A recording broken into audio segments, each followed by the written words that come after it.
In this chapter, we're going to be looking at chapter 18, looking at the idea of stress, and give you some ideas as far as what it is you can do to actually manage some of your stress. Now, if you think about what it is and what's going on as far as what stress is, it really is a physical type of thing.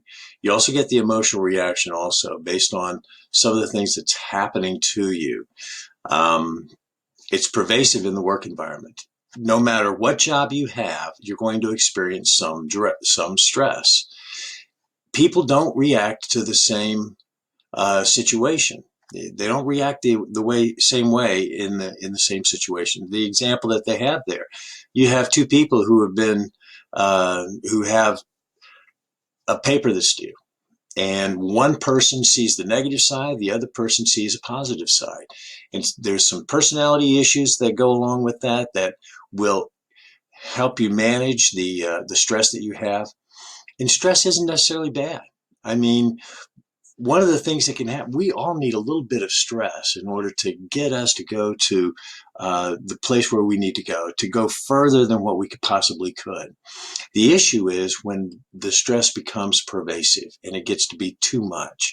One of the things that happens whenever we do experience stress is that general adaptation syndrome, where in that first thing of alarm, you get that fight or flight response. All of a sudden, the chemicals are coming out of the brain, and it's just helping you build up the muscle, build up all of the things that are necessary so that you can either fight or flight. Then you hit the idea of resistance, where the body is trying to recover to where it was. And eventually you might hit exhaustion. And with exhaustion, you start getting a lot of the stress-related illnesses, the headaches and the ulcers and things like that. There's basically two things that managers need to kind of think about. First of all is frustration. Second of all is anxiety. Frustration is where you're trying to get something done, but you can't do it. You can't, something is preventing you from doing it. Anxiety is a feeling of inability to deal with what it is that you have going on. And so those are the two things that managers need to kind of think about as far as how they can help folks manage some of their stress. You can see that there are organizational influences that impact our stress and personal influences, which will result in what kind of stress we are feeling, either high stress all the way down to no stress. There's different occupations that will experience different levels of stress. In other words, the most stressful jobs, a firefighter, a surgeon, a police officer, things like that. And then there are low stress jobs. And these are some of the things that we need to consider. Which jobs is it that we are taking? And some of the typical stressors that managers face, role ambiguity. In other words, not real clear about what it is that the person is trying to accomplish, what their duties are. Role conflict. In other words, you're being pulled two different ways. Maybe role overload, too much or too little work. All right. Unrealistic expectations. Sometimes we are asked to do something that we just sit there and say, there's no way that I can get this done. Making some difficult decisions. In other words, who is it that you're going to lay off? Maybe failing to achieve their personal expected results. And then maybe it's people that report to them that let them down. So these are some of the things that kind of influence and start bringing in some of the stress that we might have. One of the things to think about is what kind of personal control do we have? We have total control over what it is that we do. Now, we don't have control over what happens to us. We have total control over what it is that we do.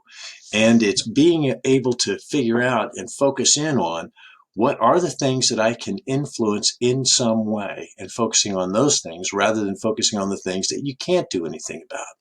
We talked about the locus of control earlier in the semester, where that internal locus is saying, I'm responsible and I can handle these things, versus the external locus where you're trying to blame people outside of you and things like that.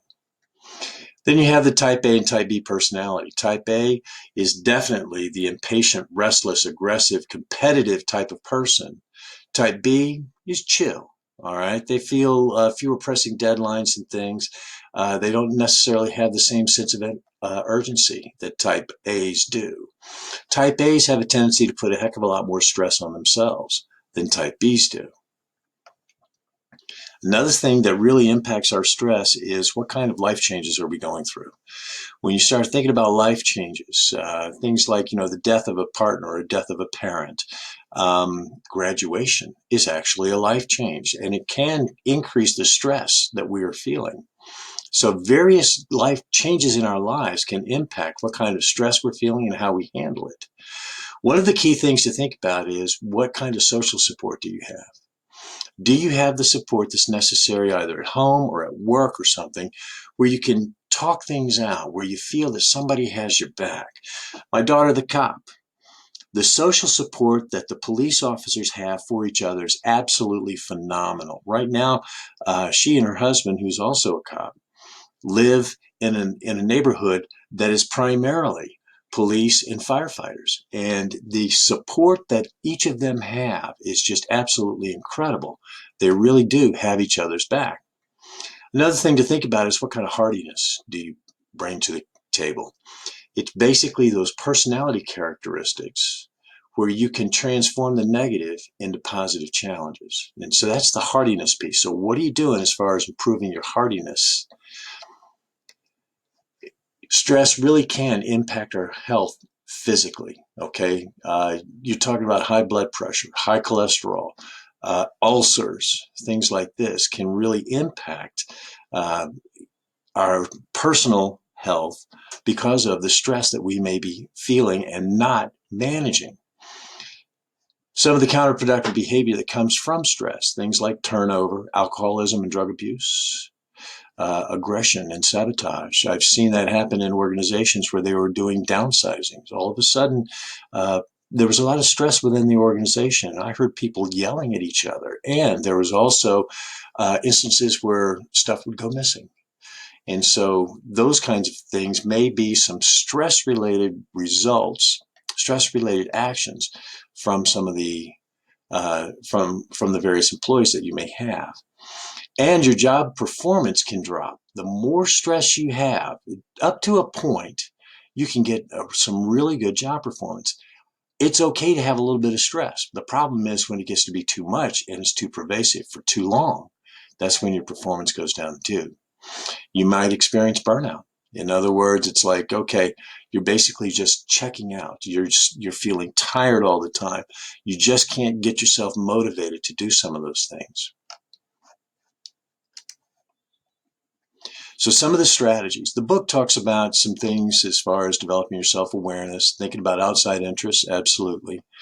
Possibly leaving the organization. If it's too much stress for you to handle, you might want to think about a new job. Finding different solutions can be helpful. Definitely get out and do some kind of physical exercise. That helps to burn off some of the stress. And then think about how you're actually looking at stress. From an organizational standpoint, really think about the people that you're hiring and where it is that you're putting them. That can have a big impact as far as how people are handling the stress. Make sure that people are trained. They don't have the impediments to getting things done that are necessary. Sometimes you need to redesign a job so that people can actually do things much more effectively.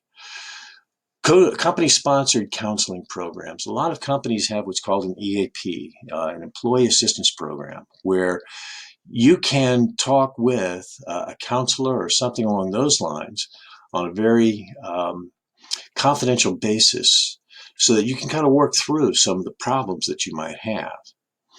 And think about increased participation and personal control. I mean, what kinds of things can you actually control? Now, I have also included in Canvas several articles. One of them is this from New Directions Behavioral Health. I've done quite a bit of work with them, and one of the classes I was teaching was on stress. In this article, one of the things I will ask you to do, which would probably be good for you, particularly at this time when we start getting closer to the end of the semester, is think about the stressful activity scale. What are you doing as far as managing some of your stress and some of the things that are going on in your life? That might give you an idea as far as, well, what level is your stress right now? Some of the symptoms that go along with stress, okay? They come in 5 areas: physical, emotional, mental, spiritual, and relational. So one of the things you probably want to do is go through and identify some of the things that you've started to that you're starting to see in yourself that may be a symptom of some of the stress that you may be feeling. When you start thinking about things that you can actually do, here are a bunch of ideas of things that you can do to help manage some of your stress. I mean, things like unplug the phone, people. How many times are we so focused on our cell phone that it really does cause much more stress than what we really need? Maybe you're always late getting someplace. Get up 15 minutes earlier. I just set the alarm for a little bit earlier. Um, Prepare for the morning the evening before. In other words, there are a lot of folks who rush around in the morning and things, and they say, oh, well, I can't get my lunch done. Well, what you do is you prepare it the evening before. All you have to do then is grab it out of the fridge and go. Write things down. All right. Don't try to rely only on your memory and things. Relax your standards sometimes. Make friends with people who are not worriers. There's all kinds of ideas that you can actually use in here, okay? Don't put up with something that doesn't work right. In other words, get it fixed or get a new one. Write down your thoughts and feelings in a journal. Sometimes just getting it out and seeing it in writing like that, you find out, you know what? It's really not that bad. Some yoga techniques as far as breathing is concerned. So here's a bunch of ideas that you can put into place that might help you as far as managing some of your stress. I've put in another document that is actually from the Discovery Channel that talks about the road to recovery. And so these are some things to think about. I've added some documents there that might help you give you some ideas as far as what it is that you can do to help manage some of your stress. That's about it for this chapter. If you have questions, please give me a shout.